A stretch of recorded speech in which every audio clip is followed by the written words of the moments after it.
So I think it's a really interesting question, and there's a few parts to it. I think the first part, primarily is that when we think about gamers, they're in a really active mindset, so they're ready to engage and they're ready to interact with the content that they're consuming, and that when we think about gamers makes complete sense. So to succeed in a game, it requires quite a high level of concentration.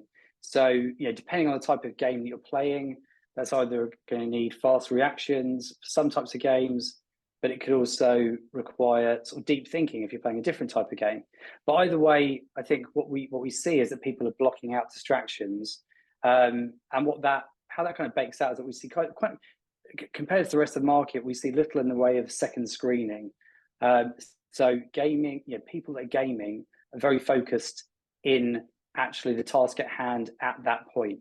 So they're very focused in that current moment, and that in itself is unique. We look at the stats from other channels, and obviously I think what we see there is that people are consuming content, but they're doing so potentially more passively. So they're not fully engaged. They're potentially doing it whilst they're doing something else, more open for distractions.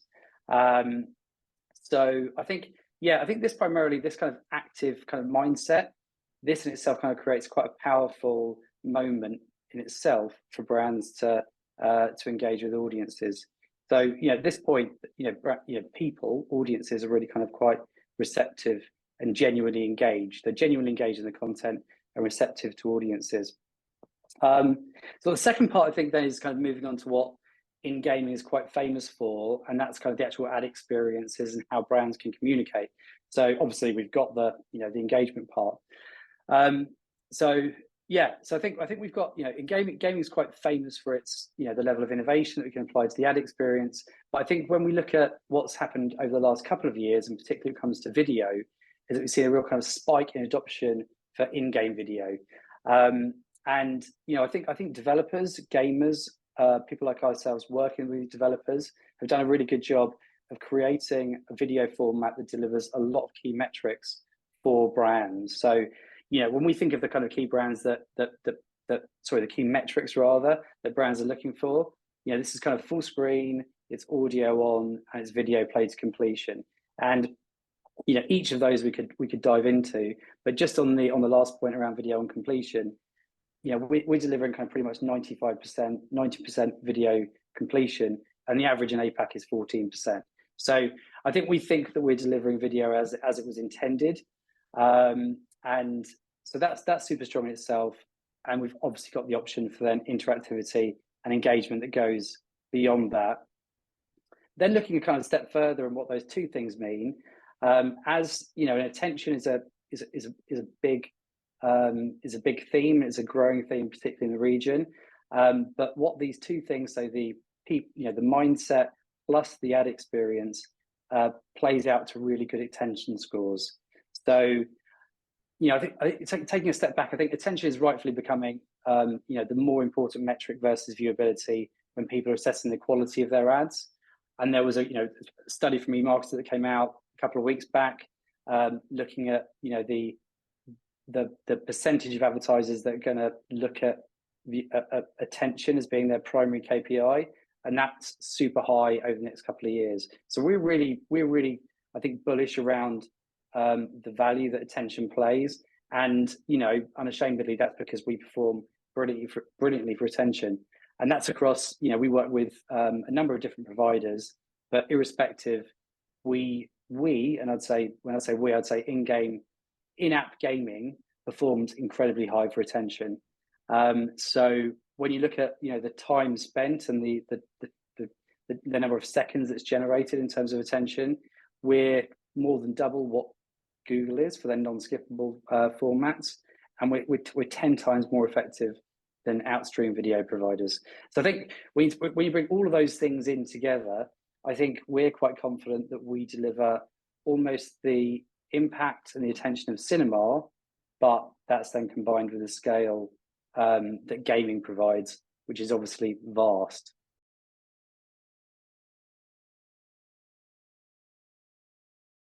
So gaming has two real advantages. I think the first one I think is key, is where the ad break appears. So gaming and game developers are quite and we work with gaming developers to ensure there are natural breaks that happen in between levels or transitions of games. And at this point, we create almost like an ad break within the game. So these are quite logical points within games that could be in between levels or where you've lost a life, but it's a logical point at which to place an ad. It's a logical ad break.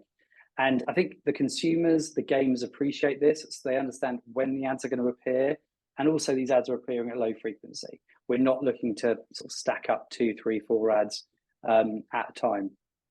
So fourth point, that's the first point in terms of where the ads are going to appear.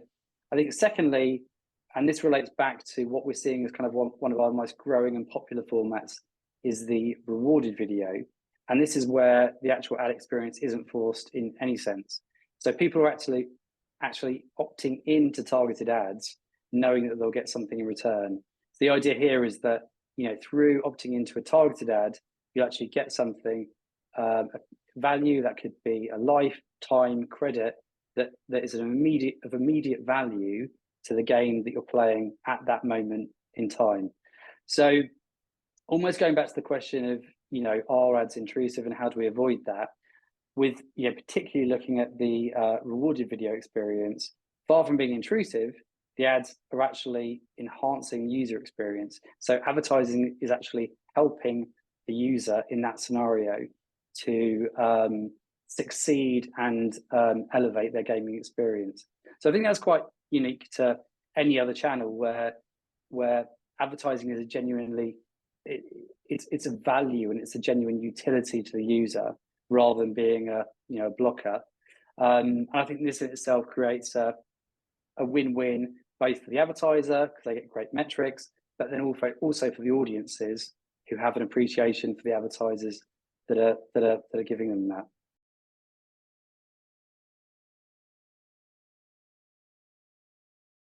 Yeah, so I think this is an interesting one. So obviously we, Digital Turbine, we are a huge global ad tech business. So we reach 800 million consumers per month in APAC.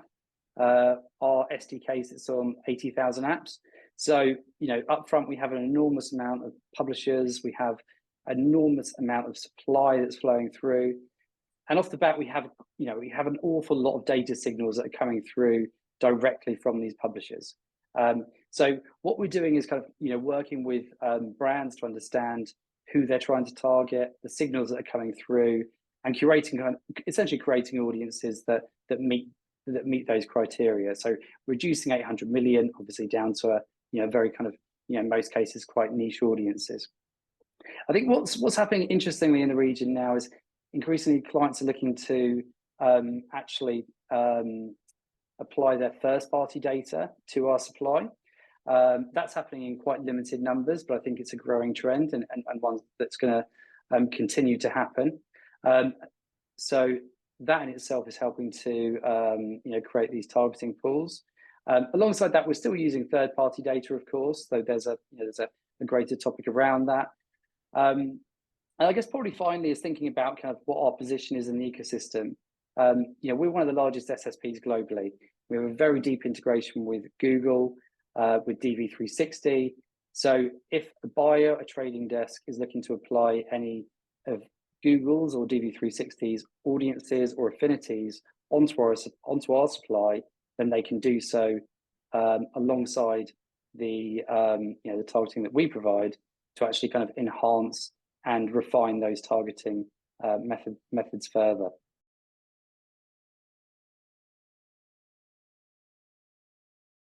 Yeah, I think it's really interesting. I think for a number of years, the West was driving innovation, and APAC would follow. And I think as we all know, across a number of different sectors, that's no longer the case. When we look at APAC and we look at gaming, I think particularly when you look at esports, that was primarily driven, from Asia, and has then taken hold and grabbed a footprint elsewhere. I think when looking at kind of more of the the areas that we look in, which is in-app mobile gaming, I think that's more ubiquitous. So I think that in itself is kind of a global phenomenon, and we don't see too many differences in terms of the types of adoption and growth of mobile in-app gaming across geographies.